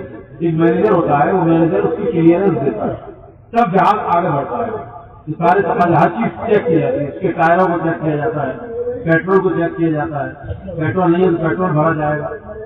وہ ٹیکنیشین کی پوری ٹیم ہوتی ہے، وہ آگے چیک کرتی ہے. جب وہ کلیئرنس دے دیتے ہیں کہ بالکل ہر چیز پرفیکٹ ہے، ہر چیز صحیح ہے، اب فلائٹ کا انجینئر اس کو اجازت دیتا ہے جب آپ جا سکتے ہیں. تو میرے پیارے بھائیوں میں یہ عرض کر رہا تھا کہ جہاز کے جب تقاضے پورے کیے جاتے ہیں تو جہاز کا نفع ظاہر ہوتا ہے. ایسے ہی ایک گاؤں میں گائے ہوتی ہے، وہ گائے دانا اور چارہ مانگتی ہے. گائے کہے گی مجھے میرے لیے چارہ لاؤ، میرے لیے دانا لاؤ اور اصلی گھی اور اصلی دودھ لے جاؤ. تو بھائی ہوتا نہیں ہوتا. یعنی ہم گائے کے تقاضے پورے کرتے ہیں اور گائے ہماری ضرورتیں پوری کرتی ہے. کہ گائے کو ہمیں دانا دینا پڑتا ہے، گائے کو ہمیں چارہ دینا پڑتا ہے، تو گائے ہمیں دودھ دیتی ہے.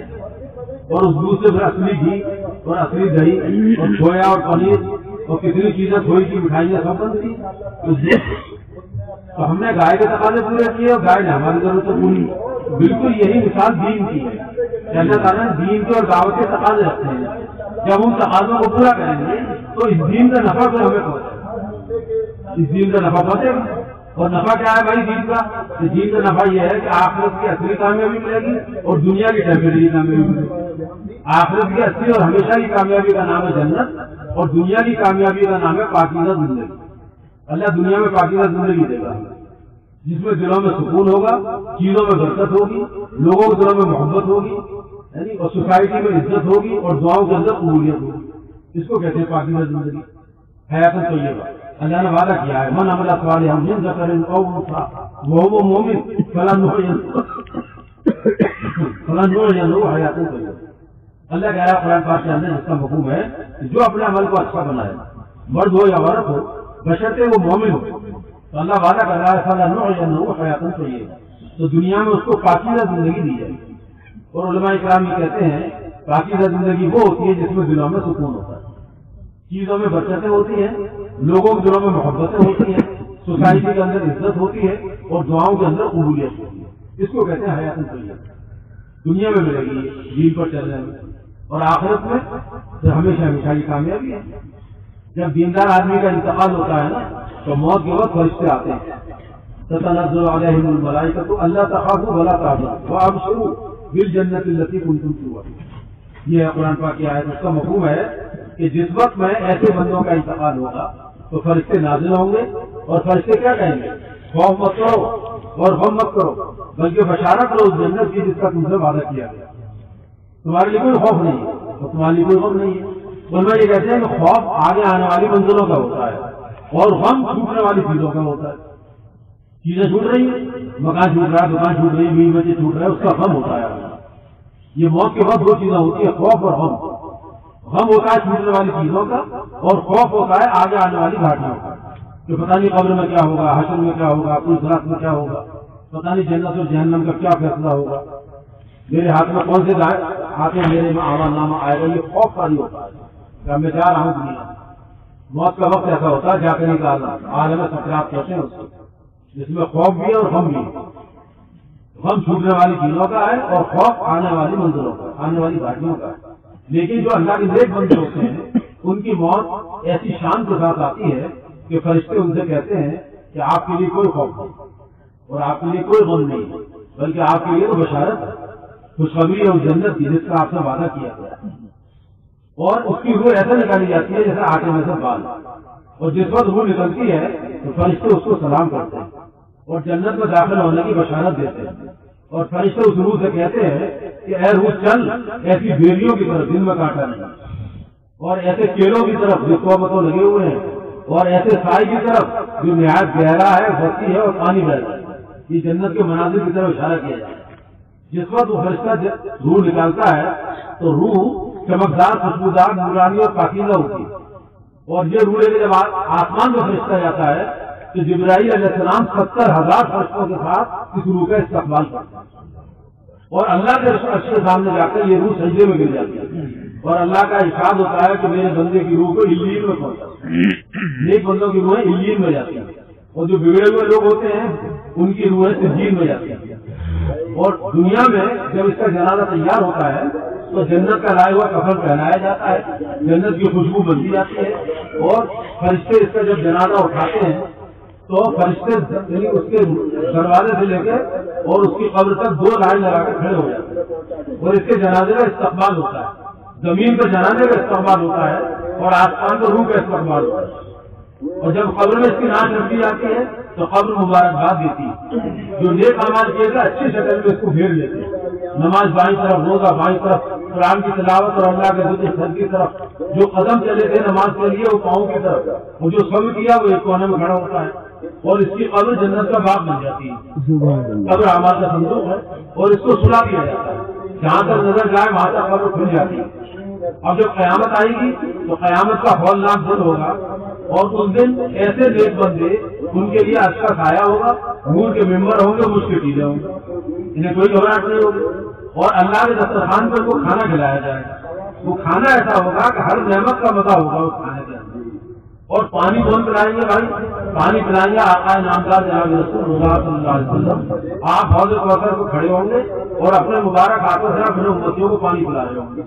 یعنی ساقی کوثر حوض کوثر پہ جام کوثر عطا کریں. آپ ساقی کوثر ہیں اور آپ حوض کوثر پہ ہوں گے اور آپ جام کوثر دے رہے ہوں گے.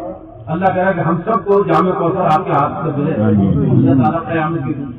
تو ساقی کوثر حوض کوثر پہ جام کوثر عطا کریں. انہوں یہ کہتے ہیں کہ اس پانی میں 5 صفات ہوں گی. وہ دودھ سے زیادہ سفید ہوگا، شہد سے زیادہ وہ میٹھا ہوگا، برف سے زیادہ وہ ٹھنڈا ہوگا، مشک سے بہتر اس میں خوشبو ہوگی اور پلانے والے حضور پاک ہوگا. ان صفات کے ساتھ پانی ملے گا پینا. جسے وہ پانی مل گیا وہ کامیاب ہو گیا ہمیشہ کے لیے، پیاس ختم ہو گئی. اب بڑے شان کے ساتھ یہ جنت والے جنت میں داخل ہوں گے کیونکہ یہ اللہ کے مہمان ہیں اور مہمانوں کے لیے مہمان خانہ ہوتا ہے. تو جنت اللہ کا مہمان خانہ ہے اور جہنم قید خانہ ہے. تو مہمانوں کو مہمان خانے میں لے جایا جائے گا. قرآن کا اللہ فرمایا مکرموں سے لگ جائے گا. بڑا اکرام کیا جائے گا جنت اہل جنت کا. اور بہت بڑا ملک دیکھیں گے، ملک کبیرہ اس جنت میں داخل کیا جائے گا. اور فرشتے سلام کر رہے ہوں گے اور اہل جنت آپس میں سلام کریں گے اور اللہ کا سلام جنت والوں کو آئے گا. یعنی مہربان پروردگار کی طرف سے سلام ہوگا جنت والوں کو کہ اللہ تعالیٰ سلام کرے گا اہل جنت اور اللہ اپنی رضا کا اعلان کرے گا. اور پھر وہ جنت ہے اللہ نے اس کی نعمتوں کو اپنے پاک کلام میں بار بار بیان کیا. سورہ رحمان پڑھیں، سورہ واقعہ پڑھیں، اللہ نے وہاں کی نعمتوں کو بیان کیا، وہاں کے چشموں کو، وہاں کی نہروں کو انہار کا لفظ آیا. ایسے باغوں میں داخل کیے جا رہے جن کے نیچے نہریں جاری ہوں. اور جنت والوں کی پوزیشن کو اللہ بیان کرنا ہے کہ اہل جنت اونچی اونچی مسیریوں پر، موٹے موٹے گدوں پر تکیہ لگائے ہوئے آمنے سامنے بیٹھے ہوں گے.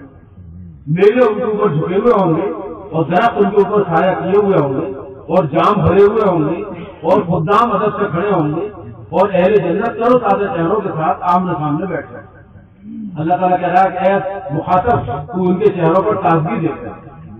اللہ اتنا خوش ہو رہا ہے ان کے بیان ان کو بیان کر کے دیکھو کیسے نیک بنتے ہیں جنہوں نے دنیا میں محنت کی تو آج اس کا بدلہ ان کو مل رہا جنت کے اندر. پھر وہ جنت ہے میرے بھائیوں جس کے بارے میں، جس کی نعمتوں کے بارے میں یہ کہا گیا کہ ان نعمتوں کو نہ کسی آنکھ نے دیکھا، نہ کسی کان نے سنا، نہ کسی کے دل پہ ان کا خیال گزرا. ہمیشہ کی زندگی ہوگی، کبھی موت نہیں آئے گی. ہمیشہ کی جوانی ہوگی، کبھی بڑھاپا نہیں آئے گا. ہمیشہ کی صحت ہوگی، کبھی بیماری نہیں آئے گی. ہمیشہ کی عزت ہوگی، کبھی ذلت نہیں آئے گی. ہمیشہ کی خوشی ہوگی، کبھی غم نہیں آئے گا. اور ہمیشہ کی کامیابی ہوگی، کبھی ناکامی نہیں آئے گی. کبھی ناکامی نہیں. خالدین فیہا ابدا for ever and ever, infinite life جس کو کہتے ہیں، جس زندگی کا کوئی خاصہ ہی نہیں ہے. ہمیشہ کی زندگی، ہمیشہ کی جوانی، ہمیشہ کی صحت اور ہمیشہ کی عزت، ہمیشہ کی خوشی اور ہمیشہ کی کامیابی. خالدین فیہا ابدا، ہمیشہ ہمیشہ کی. اس کو کہ اللہ تعالیٰ کہہ رہا ہے ذالک الفوز العظیم، یہ بڑی کامیابی ہے. اور اللہ کسی کو بڑی کہے وہ کتنی بڑی ہوگی ہم تو تصور بھی نہیں کر سکتے. اس بڑی کامیابی کو حاصل کرنے کی محنت ہے یہ دعوت کا کام. اور نہ صرف یہ کہ ہم جنت میں جائیں بلکہ ہمیں ایسی محنت کرنی ہے کہ سارے انسانوں کو جنت میں لے جانے کی محنت کرنی ہے. اخرجت للناس ہماری نسبت ہے، اخرجت للناس. ہمارا رب رب الناس، ہماری کتاب ہدی للناس، ہمارے نبی کا قتل للناس اور ہم خود اخرجت للناس. یہ نسبت ہے ہماری. ہمارا رب سارے انسانوں کا رب ہے اور ہماری کتاب سارے انسانوں کے لیے ہدایت کی کتاب ہے اور ہمارے نبی سارے انسانوں کی طرف نبی بنا کے بھیجے گئے اور ہم خود سارے انسانوں کے رہبر ہیں. سارے انسانوں کی نفع رسانی کے لیے ہمیں نکالا گیا ہے. اس لیے ہماری نسبت عالمی نسبت. ہم صرف اپنے بیوی بچوں کے لیے پیدا نہیں کیے گئے بلکہ ہم پورے عالم کے انسانوں کی رہبری کے لیے پیدا کیے گئے. جو عالم کے جو انسان آ رہے ہیں ان کی رہبری اس امت کے ذمہ ہے. پوری کی پوری امت سارے انسانوں کی ذمہ دار ہے اور ہر امت ہی سارے انسانوں کا ذمہ دار. اس ذمہ داری کو سمجھنا سیکھنا اور اس ذمہ داری کو سیکھنے کے لیے اللہ کے راستے میں نکل کے وقت لگا. وقت کیوں لگایا جاتا ہے؟ وقت لگایا جاتا ہے تاکہ ذمہ داری پورا کرنا سیکھے کہ ذمہ داری کیسے پوری کی جاتی ہے. اس کے لیے تشکیل کی جاتی ہے اور پرانوں کی تشکیل تو اسی سطح سے ہوتی ہے. پرانے جو ہوتے ہیں ان کے اوپر تو سارا دار و مدار ہے. جو اگلی سب کے لوگ ہوتے ہیں نا، جیسا آپ حضرات ہیں ماشاء اللہ اگلی سب کے لوگ ہیں تو ان کی ذمہ داری زیادہ ہوتی ہے اور آپ حضرات کی محنت، آپ کی قربانی، آپ کا رونا دھونا اس پر فیصلے ہوتے ہیں. ہم نے بڑوں سے سنا کہ جو لے کے چلنے والے ہوتے ہیں کام کو لے کے چلنے والے، اللہ تعالیٰ کی نظر ان کے دلوں کو کہ یہ اندر سے چاہتے کیا.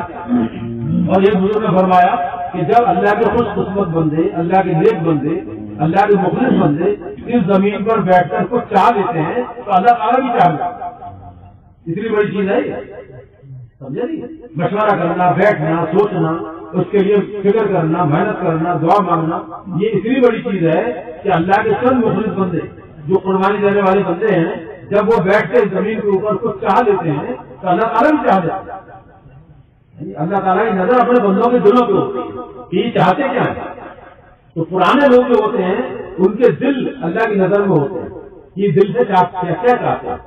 اس لیے دل سے ہم اللہ کی طرف سے ہدایت چاہیں کہ اللہ تعالیٰ ہمیں بھی ہدایت دے، ہمارے بیوی بچوں کو دے، ہمارے محلے پڑوس والوں کو دے، ہمارے شہر ملک والوں کو دے، پورے عالم کے انسانوں کو ہدایت دے. ہدایت کو مانگنا، ہدایت کو چاہنا، اور صرف چاہنے سے نہیں بنے گا. کوئی آدمی اولاد چاہے نکاح نہ کرے تو بغیر نکاح کے اولاد ہوگی. تو دنیا دارالاسباب ہے، تو فیصلہ اللہ کی طرف سے ہوتا ہے، لیکن انسان سبب کو اختیار کرتا ہے. جیسے انسان نکاح کرتا ہے اور پھر دعا مانگتا ہے اولاد کی تو اللہ کی طرف سے اولاد آتی ہے.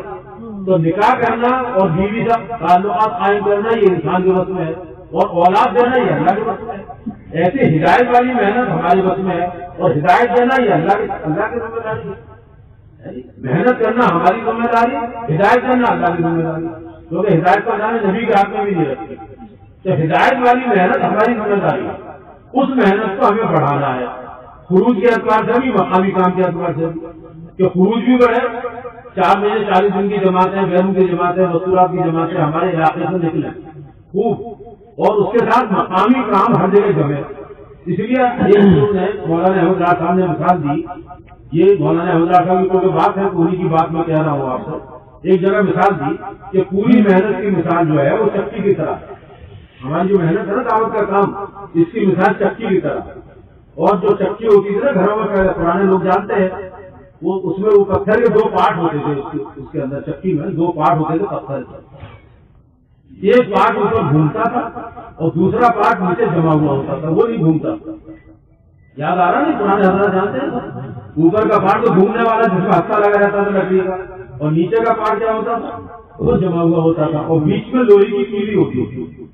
لوہے کی کیلی یہ مثال ہے اس دعوت کے کام کی، کہ اوپر کا جو گھومنے والا پارٹ ہے نا وہ ہے بیرونی نقل و حرکت. جو گھومنے والا پارٹ ہے وہ ہے بیرونی نقل و حرکت، کہ کل میں نماز کو اور اس دعوت کے کام کو لے کر پورے عالم میں گھومو.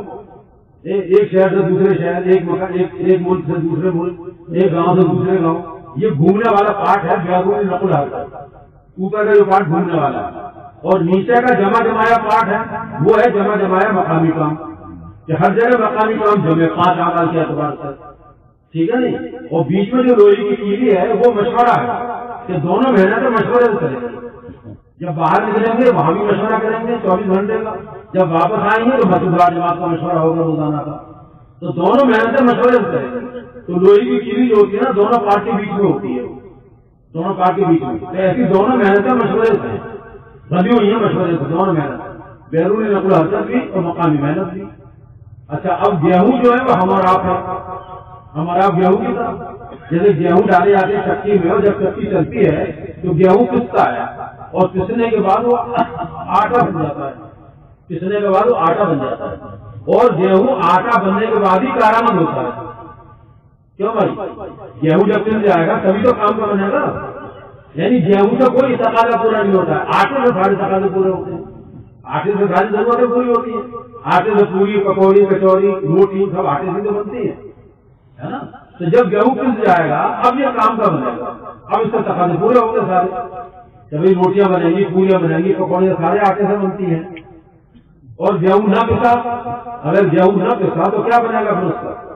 ہمارے یہاں یوپی میں جو گیہوں نہیں پیسا جاتا کچھ دنوں کے بعد وہ سڑ جاتا ہے، اور اس کے اندر ایک کیڑا پیدا ہو جاتا ہے گیہوں کے اندر. اس کو ہمارے یہاں گھن کہتے ہیں. یوپی میں گھن ایک کیڑا ہوتا ہے جو اندر سے کھوکھلا پکڑ دیتا ہے. آپ کیا پتہ نہیں کیا کہتے ہوں گے، ہمارے یہاں گھن کہتے ہیں. گیہوں میں گھن لگ جاتا ہے اندر، کیونکہ پسا نہیں تو گھن لگ گیا. یہ فرماتے ہیں ہمارے بڑے کہ اگر ہم نے دعوت کے کام میں اپنے کو ڈال کر ان دونوں محنتوں میں نہ پیسا تو ہمارے اندر دنیا کی محبت کا گھن لگ جائے. یہ دنیا کی محبت ہمیں تباہ کر دے گی. ہائے دنیا ہائے دنیا ہائے دنیا، اور ہائے ہائے کرتے ہوئے قبر میں چلے۔ اور ایسے بندوں کے لیے کیا کہا ہے اللہ کے رسول نے کہ اگر 2 جنگل سونے کو مل جائیں، جس کے اندر دنیا کی محبت پیدا ہو جاتی ہے نا، اس کے لیے کہا کہ 2 جنگل سونے کے مل جائیں گے، تیسرے کی تلاش نہیں کرتا ہے، یہاں تک کہ اس کا پیٹ کبھی کی مٹی بھرے گی، ہائے ہائے کرتے ہوئے دنیا سے چلا جائے۔ اللہ نہ کرے، اللہ حفاظت فرمائے۔ تو یہ اپنے کو پیسنا ہے اس چکی کے اندر، ہمارا گیہوں کی طرح ہے، اور جب ہم اس محنت میں چلیں گے تو پسیں گے، اور پسنے سے مراد یہاں مجاہدہ اور قربانی۔ جب آدمی دعوت کا کام کرے گا تو اس کو مجاہدہ آئے گا، اس کو قربانی دینی پڑے گی، ناگواری آئے گی، تو اس کو چکی میں پیسنا ہے۔ جب ہم پس جائیں گے تو پسنے کے بعد اب ہم تقاضا پورا کرنے والے بنے گے، کیونکہ تقاضے جو دین کے ہوتے ہیں وہ پسے ہوئے لوگوں سے پورے کیے جاتے ہیں۔ جیسے مثال کے طور پر یہ تقاضا تھا آپ کا، تو یہاں پہ یہ سالانہ جوڑ ہے پورے صوبے کا ماشاءاللہ، تو اب یہ مولانا احمد اللہ صاحب پسے ہوئے ہیں جو کم سے کم 60 سال سے دعوت کے کام کو کر رہے ہیں، 60 سال سے پس رہے ہیں، ابھی بنگلہ دیش سے واپس آئے لوٹ کر، سمجھے نہیں، اور ٹھہر نہیں پائے جب تک یہاں کا تقاضا آئی، یعنی اب یہاں کا تقاضا پورا ہوگا، پڑوس سے جانا ہے، پڑوس جانا ہے، پڑوس میں پرانا کا جوڑ ہے، یہاں تو سارے ہوتے ہی ابھی کہہ رہے تھے کل ہی کہ میں جاؤں گا اور مجھے وہاں جانا ہے چنئی، یعنی وہاں تمل ناڈو جانا ہے، تمل ناڈو کا کوئی جوڑ ہے، یہاں سے جاتے ہی تمل ناڈو جانا ہے، بنگلہ دیش سے آتے یہاں آ گئے اور یہاں سے جاتے تمل ناڈو، اور وہاں سے آتے ہی پڑوس جانا ہے، اور وہاں سے آنے کے بعد پھر ہندوستان کا کل ہند مشورہ ہے 27 28 29 فروری میں شہر لائی کریں گے، آپ کے یہاں سے بھی لوگ جائیں گے، آپ کے صوبے سے 27 28 29 میں ہے وہ آ جائے گا، اس کے بعد رمضان آ جائیں گے، رمضان کے بعد پھر پوری سال کے تقاضے آ جائیں گے، اور یعنی کم سے کم 83 84 سال کی عمر ہے اس وقت، 84 سال کی عمر میں آدمی بستر پکڑ لیتا ہے، اٹھا بھی نہیں جاتا اسے، اور یہ حضرات مولانا عمران صاحب تو ان سے بھی بڑے، مولانا عمران صاحب تو تقریباً 90 کو پہنچا ہے، اور اس وقت بھی اللہ کے راستے میں ہے، اور ابھی بنگلہ دیش سے آئے اور انہیں بھی پڑوس جانا ہے، اور واپس آ کے پھر کل ہند مشورے میں، اور 90 سال کی عمر ہو رہی ہے اور کس رہے ہیں، یہ ہے پسے ہوئے لوگ، اور ان پسے ہوئے لوگوں سے پوری دنیا کے دین کے تقاضے پورے ہو رہے ہیں، ہر جگہ جاتے ہیں تو مولانا کا بیان ہوتا ہے، ہر جگہ آج بھی مرضوں کے بعد مولانا کا بیان ہے، مولانا احمد صاحب، یہ پسے ہوئے لوگ ہیں، اب یہ دین کے جو تقاضے آتے ہیں جن سے دین پھیلتا ہے، ان تقاضوں کو پسے ہوئے لوگ ہی تو پورا کرتے ہیں، جو کس طرح ہیں برسوں سے جن کی زندگی لگ گئی 60 سال جن کی زندگی تبلیغ کا پیریڈ ہے، تو یہ کہتے ہیں یہ دعوت کا کام چکی کی طرح ہے، اس چکی کے اندر ہم اپنے کو ڈال دیں دونوں محنتوں کے اندر، اور ہم پسنے سے گھبرائیں نہیں، اگر نہ پسے تو پھر وہی گھن دنیا کی محبت پہ پھول لگ جائے گا اور زندگی تباہ ہو جائے گی، اور اگر اس میں لگ گئے ہم تو انشاءاللہ پھر ہم کام بھی بن جائیں گے، کارآمد ہو جائیں گے، اور ہمارے ذریعے دین کے تقاضے پورے ہوں گے، اللہ تعالیٰ دین پھیلائے گا ہمارے ذریعے، پتہ نہیں کتنے لوگوں کی ہدایت ہمارے اکاؤنٹ میں آ جائے گی، یعنی ایسے ایسے حضرات گزرے ہیں۔ اب مولانا یونس صاحب رحمۃ اللہ علیہ پونا کے حضرات یہاں آئے ہوئے ہیں، مولانا یونس صاحب پونا کے، یعنی بلا مبالغہ یہ کہا جا سکتا ہے کہ کروڑوں کی ہدایت اللہ نے ان کے اکاؤنٹ میں ڈالی، کروڑوں کی ہدایت، مولانا یونس صاحب رحمۃ اللہ علیہ مہاراشٹر کروڑوں کی ہدایت کا ذریعہ بنے، ایک آدمی کروڑوں کی ہدایت بنے، چلیں گے دنیا سے کام کرتے کرتے اور قیامت کے دن اٹھیں گے تو کروڑوں کی ہدایت ان کے اکاؤنٹ میں ہے، ایک آدمی کروڑوں کی ہدایت کا ذریعہ بن سکتا ہے، بشرطے کو چکی میں پس جائے۔ ہم کسی سے گھبراتے ہیں، قربانی دینے سے گھبراتے ہیں، بچاتے ہیں اپنے کو، تو بھائی بچانا عقل مندی نہیں ہے بلکہ پسوانا آپ کا عقل مندی ہے۔ اس محنت کے اندر ڈال دیا آدمی اپنا تاکہ دین پھیلے اس کے ذریعے دنیا کے اندر۔ تو اس کے لیے کہا جاتا ہے کہ جن حضرات کے ابھی تک 4 مہینے نہیں لگے، ویسے تو امید ہے کہ سب کے 4 مہینے لگ چکے ہوں گے، پرانے لوگ ہیں، تو 4 مہینے کا ارادہ کریں، یہ پرانوں کی مجلس ہے، 4 مہینے کا ارادہ کریں، جن کے لگ چکے ہیں وہ بھی ارادہ کریں، کیونکہ ان کی بھی بیرونی ترتیب بنتی ہے، آگے جا کے تفقد ہوتا ہے، تو 4 مہینے کا سب ارادہ کریں۔